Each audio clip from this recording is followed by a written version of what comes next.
In this demonstration, we're going to be looking at the team capability that's part of the Sage SalesLogix web client.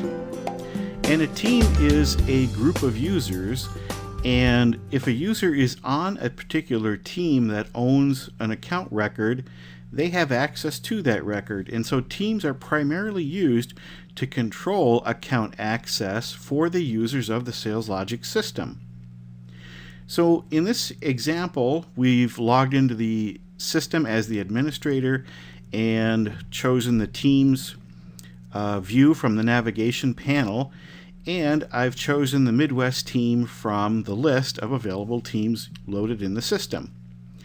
What we can see on the screen is that there are a number of users and departments that are already in or on the Midwest team.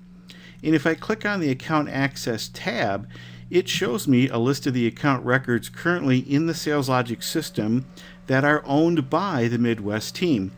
And therefore, any of the members of this team have access to these accounts, so they can view those accounts and make changes to them. Other things we can do within this view is if, for example, we go into Lou Pizzuti's user record, you can see that it hyperlinks me right to his user record, and then if I click the back button, I'm back where I came from, which is that Teams tab. I can also add new members to the Midwest team by clicking on the Add button on the right hand side, click the Search button, and from here I'm presented with a list of all of the SalesLogix users and departments, and can just simply pick one who I want to be added to that particular team.